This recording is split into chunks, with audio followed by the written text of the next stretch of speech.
Hi everyone, this is your first online lecture for English 1302. Hopefully you're settling into the course. A few of you have commented about the amount of material that is covered in the first week or two. I understand that it's a bit overwhelming, but please stick with it.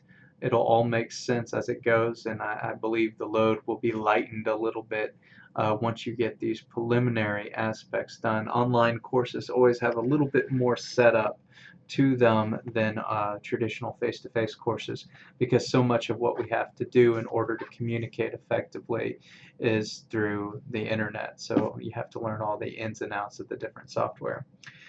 Today I want to talk about a few things, and I'm going to try to make this a relatively short lecture so you can get back to studying the syllabus and thinking about those issues. I want to talk first about the research project assignment. And then I want to talk a little bit about what literature is to me, give you kind of a preliminary of those issues, since that's going to be the next step after you read your stories and select your stories for the research project, is starting to think about what literature is. So I want to give you a primer on that. And then I also want to talk a little bit about due dates and how they're set up in our D2L webpage so that everybody's pretty clear on those ideas. Okay? So first, let's start with this research assignment, which I printed out the PDF of it. You should be able to access that PDF online. And I've tried to be very descriptive in my instructions here. What you need to understand about this assignment is that it is a semester-long assignment.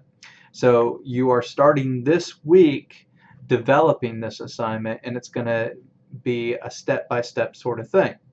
So this week you need to select 3 short stories out of the list that's on here.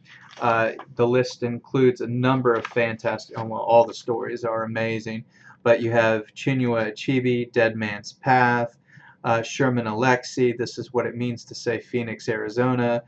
Y'all can read the list, but it's an amazing list, a very diverse list, and I recommend that the 3 stories you pick be diverse. You may want to do a little bit of what I call informal research, where you do like a Google search, maybe look at a wiki or an about.com just to get some general information. Goodreads is a great website, goodreads.com, to get some general information about these stories and to help you pick if you're not familiar with any of them.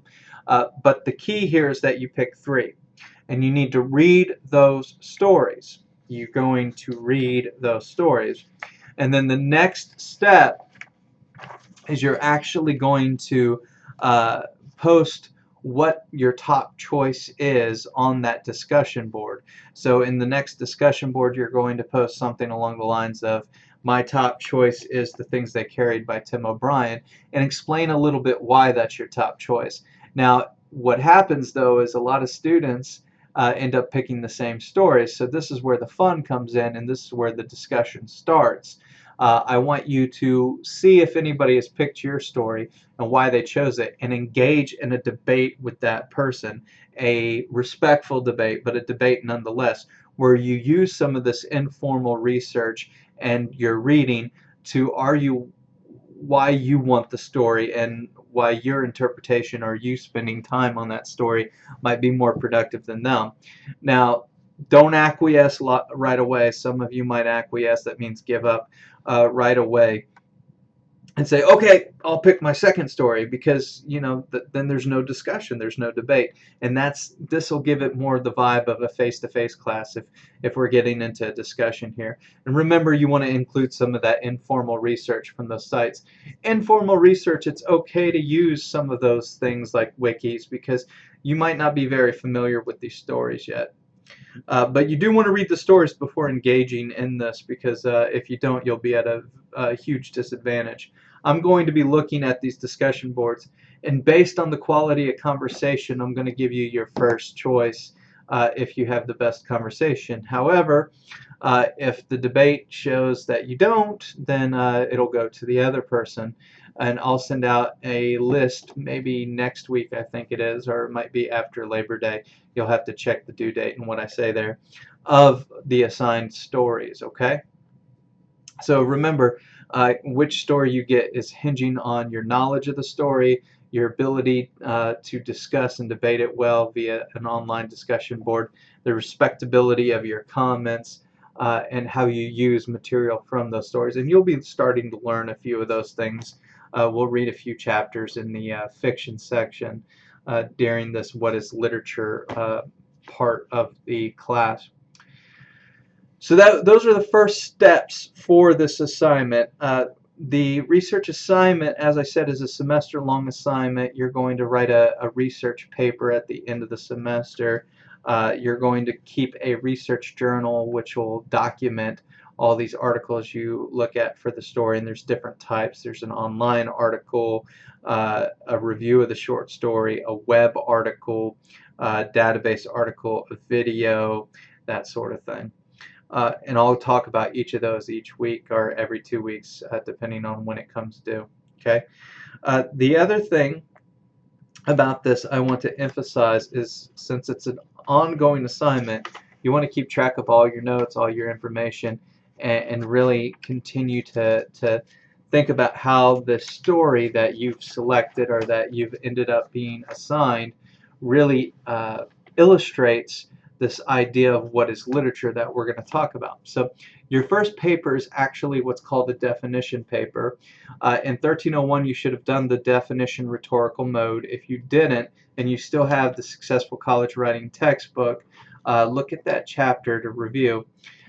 A definition essay typically takes an abstract concept, an abstract term, something like freedom or democracy or love, and attempts to define it in some way without using a dictionary. That's the key. This essay should not have any quotes from the dictionary. So everything's going to come from critical thinking, from examples, things like stories you've read, including the 3 stories you read for the research paper assignment. So next week you're going to get into this What is Literature essay. It's going to be based on your reading in the textbook, based on the short stories you've read. You're going to start to integrate all these things into a definition of literature. But I wanted to give you a few little things here, a few little examples that might help you think about this, frame this conversation. You know, the concept literature, as I said, is an abstraction. Abstract words are ideas or concepts that not everyone agrees on the definition. So for some people, literature can be film. For some people, a piece of literature can be something like this textbook, this old textbook from learning frameworks that they used to use. For some people, literature has to be like this, you know, a big anthology like your anthology. For other people, it's spoken word poetry. So literature has a lot of different definitions. Within literature, there's genres even, which complicate things even further. You know, you have stories, dramatic literature, fiction, short stories, novels, novellas, poems, and even within poetry, there's different categories, different modes, different forms. So there's so much that people are constantly looking at and going, is this literature? And the question then becomes, what makes a piece of writing literature? What makes it rise above something that is simply meant to convey information? What makes it last? You know, a lot of critics have, literary critics, which is essentially what you are becoming this semester, have this feeling that literature, poetry, fiction, dramatic literature, even essays, needs to be timeless.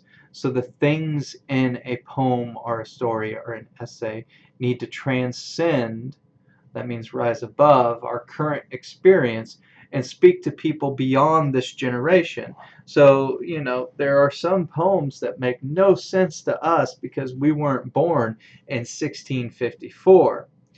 But they might have a phrase or a line that for some reason resonates, makes us feel something. You know, the same thing's true of stories we've written and poems we've written. They may not speak to a large audience in the same way that, say, a Shakespearean piece does, or this poem I want to read to you by Dylan Thomas called In My Craft and Sullen Art.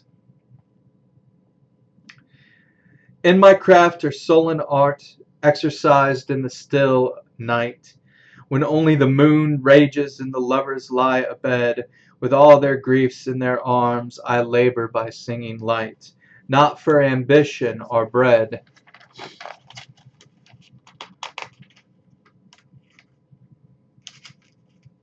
If I could only turn the page, right? Sorry, kind of kills the vibe. I might reread it in a second. This page is not turning very well. There we go. Are the strut and trade of charms on the ivory stages, but for the common wages of their most secret heart. Not for the proud man apart from the raging moon I write on these spindrift pages, nor for the towering dead with their nightingales and psalms, but for the lovers, their arms round the griefs of the ages, who pay no praise or wages, nor heed my craft or art. One more time, since I kind of screwed that up with the turning of the page. In My Craft or Soul and Art by Dylan Thomas, and this is on page 939 in your textbook if you want to look at it. In my craft or soul and art, exercised in the still night, when only the moon rages and the lovers lie abed, with all their griefs in their arms, I labor by singing light, not for ambition or bread, or the strut and trade of charms on the ivory stages, but for the common wages of their most secret heart. Not for the proud man apart from the raging moon I write on these spindrift pages, nor for the towering dead with their nightingales and psalms, but for the lovers, their arms round the griefs of the ages, who pay no praise or wages, nor heed my craft or art. Dylan Thomas is one of the greats. But the key two lines here to me is, but for the common wages of their most secret heart. Literature is getting at that. It's getting at who we are beneath all the mask, beneath the character, beneath who we play to other people. And it goes beyond things like the strut and trade of charms, our ivory stages. It goes beyond fame and fortune. It goes beyond light and bread, meaning working for food and money. You know, we don't read literature because of its practicality. I think literature is one of the most important things in the world, and it does have a practical purpose. But I also firmly believe that it's wrong for us to base literature's quality on practicality. Because essentially we could survive without literature. We'd still tell stories, we'd still make up rhymes and that sort of thing. But if we really thought about it, we could survive without Dylan Thomas. We could survive without Shakespeare. We could survive without any of these short stories. I mean, what is this short story going to have to do with process tech or engineering or nursing, many of the careers that y'all are going into? I'll tell you what it does. It allows you and it allows individuals to see the world through someone else's eyes. It allows us to look at the common wages of their most secret heart. We get to go into the mind of another person, a person we may not share anything with. You know, I am very, very Irish, of Irish background, but I have Cajun background as well. You know, I'm male, I'm straight, I'm Christian, I'm all these things that are the mainstream, what we call the paradigm of the culture.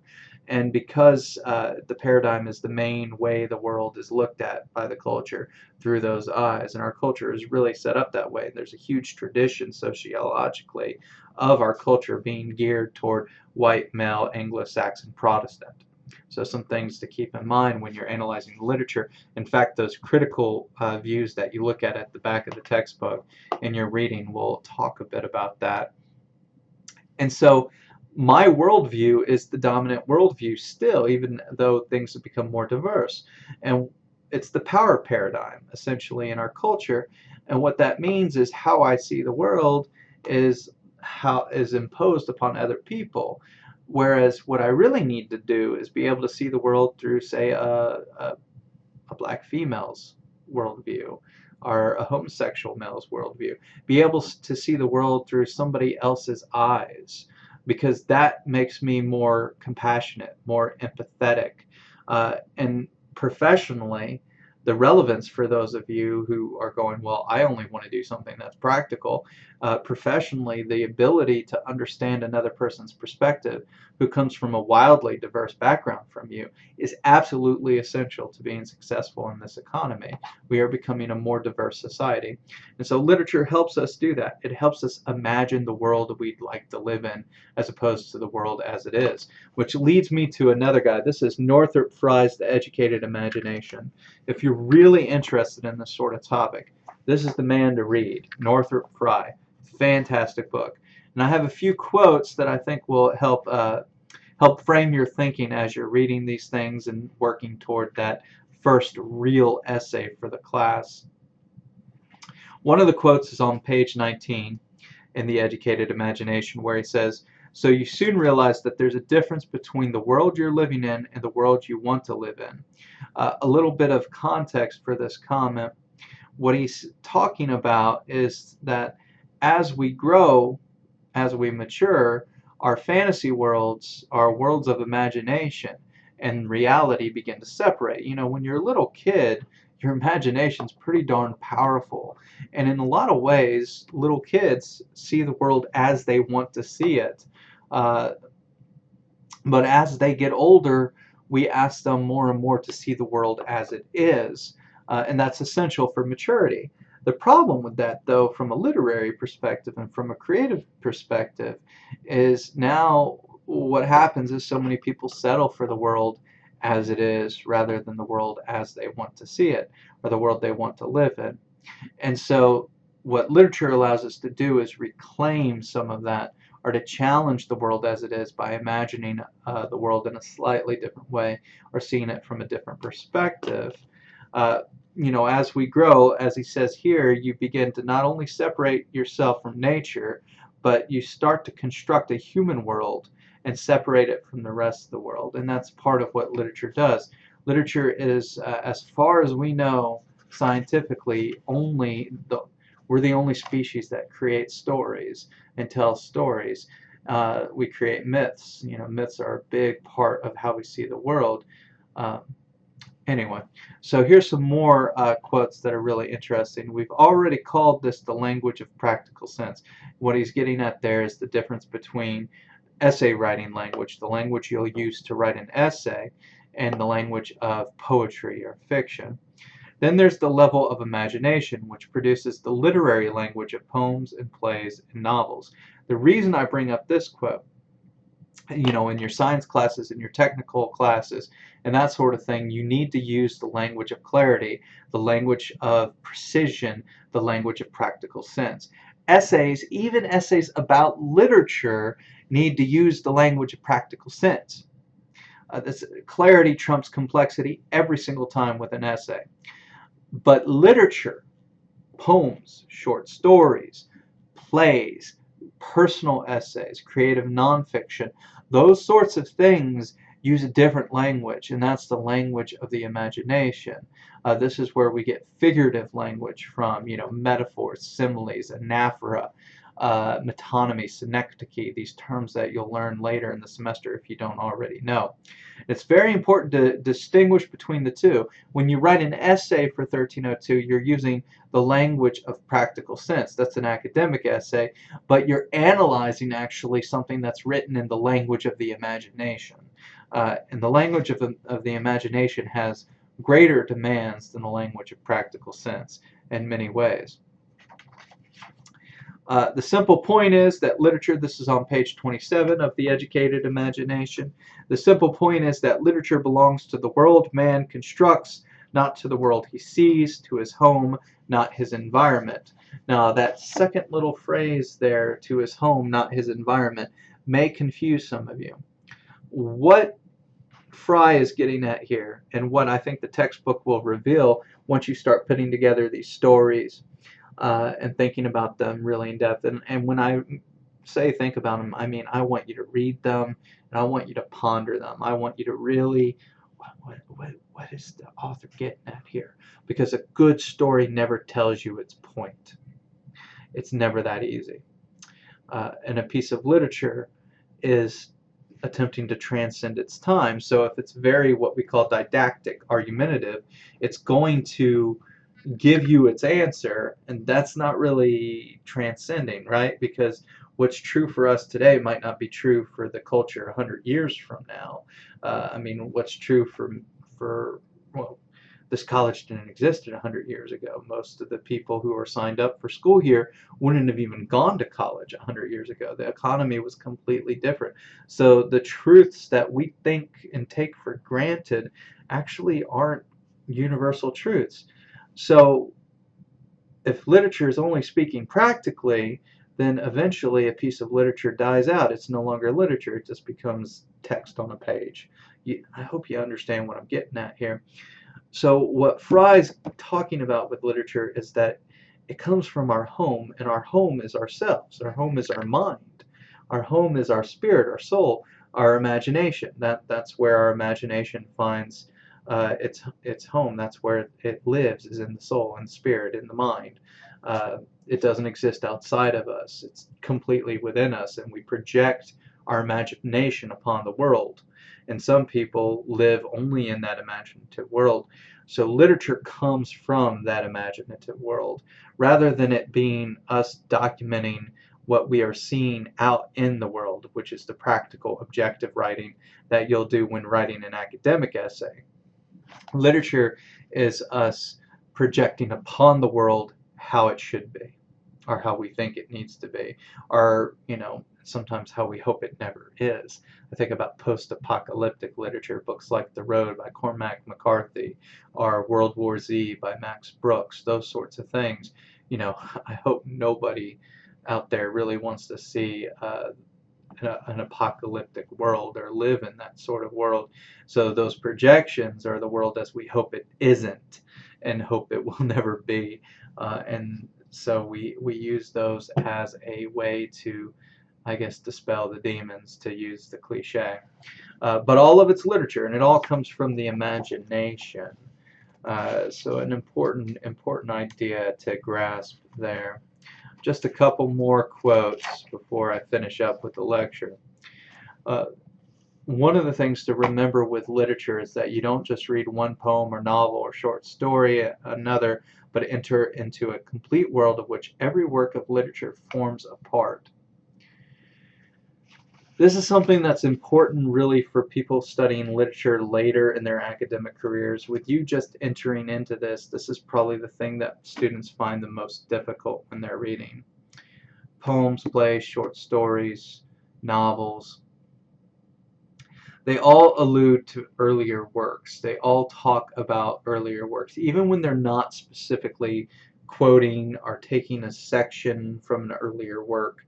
They're still remembering, talking to, and dialogue with other stories or other styles or other modes. Literature is very much an art form that is based on the past and builds from the past. It's something that I'm starting to understand even more now as I've been studying this for a decade and been an avid reader most of my life, but it didn't really make sense to me until the last couple years how it's so hard sometimes to understand a story out of the context of the stories the writer read, or the world that the author lives in. A poem is often, even when it's not about the poet and it's not the poet who's speaking, it's still often about the poet. Plays are meant to be performed, and there's a whole tradition of plays that the plays are often speaking to. And then you have poems that are talking to plays, and plays that are talking to poems, and short stories that are talking to both, and there's all this different dialogue going on. Some stories are written in protest to other stories, are poems written in protest to other poems. There's a grand tradition in poetry of writing what's called ars poeticas, poems based on the art of poetry, or that describe a person's art of poetry, a manifesto, if you will. And we'll actually read one of those by Archibald MacLeish. Don't get intimidated by that. I don't tell you that to say that you will not understand anything that's in this textbook or in our readings if you haven't read a lot. If you hate reading, you can still get a lot from reading these texts and learning from them. So don't misunderstand what I'm saying. What I'm trying to get across is that literature is often what is defined as literature are texts that are in dialogue with other literature. You know, it's sort of like um, we define a football player by the fact that he's on a football team, right? We just define a musician by the fact that she's in a band and with other musicians. That musician may only sing, and which means they're not technically playing any instrument but the voice. They might only play the tambourine for all we know. In which case, you know, we're still classifying them as musicians because they're with other musicians, but they're not necessarily what we would think of as, you know, a virtuoso celloist or something along those lines. Okay, so the last quote I want to give you to think about before our next weekly lecture, and I'll try to post these every Wednesday if I can. Every now and then things will come up and it'll be a day later or a day earlier, or, you know, tech won't work with me, so I won't be able to do it. Sometimes the content we're going over is already described well enough in the module, so this might not be necessary, but I'm going to try to post one of these each week if I can. This quote is perhaps my favorite. Literature does not reflect life, but it doesn't escape or withdraw from life either. It swallows it. And that's page 80. Literature does not reflect life, but it doesn't escape or withdraw from life either. It swallows it. I want you to think about that last piece there. It swallows it. Literature swallows life. So even though we think of literature as finding its source in the imagination and then projected out there upon the world and makes the world as we wish it could be or as we hope it never is, or somewhere in between in that spectrum. What literature often does is it begins to swallow life. It swallows all aspects of it. So a story becomes something greater than itself. And I want you to think about that when you're reading those three stories. How can these stories that you've read start to be almost like, if you've seen the 1950s horror movies or 60s horror movies, The Blob. You know, I think of this like The Blob, where it eats everything, and as it eats everything, it gets bigger and bigger and bigger, and it starts to mean more and more and more before too long it's not even recognizable to the original author, the different meanings people are pulling out of that story. It's one of the things that I find so amazing with creative writing, writing poems and stories and plays, is their ability to speak to people in ways the author never intended and never envisioned. You know, once we read a story, it becomes our own. You know, we become the author. The author's dead and we take over and we're rewriting the story. Our imagination is recreating that story. And so it begins to swallow our life, whether we like it or not. Often we can't escape. There's stories that you'll, in poems and in the plays, that you'll come in contact with this semester, I hope, that you can't stop thinking about. It's kind of like that song that gets stuck in your head, and it comes to represent a certain time in your life. So think about those things as you're reading and as you're working. Continue to email me your questions. I understand that the textbook for Writing Matters is actually out of stock at our bookstore. It should be back in stock on Friday. I think you have until the 8th to complete the first Connect assignment. If something happens and you get antsy and you just can't wait, or for some reason you can't get the book somewhere else with the code, you can use the handout, the registration form that I have linked on the first module. You can click on the URL that's on there, follow the instructions. You can actually register for Connect that way. It costs $50, but you get an ebook version of that book, and so That's sufficient since this is an online class. You wouldn't necessarily need the print text in that case unless you plan on taking a face-to-face class in the future. Then the print text would become very helpful to you. Again, if you have any questions, don't hesitate to email me. I don't always respond to emails right away after 5 p.m., so don't freak out if I haven't responded to you. I will respond first thing in the morning, and typically after about noon on Fridays, I won't respond to emails for a while because I'm catching up on your grading, planning, and also sometimes traveling for conferences. So if you have any questions, contact me. I hope you enjoyed the lecture. I hope you found it helpful. Keep up the good work, and I hope you're enjoying the class.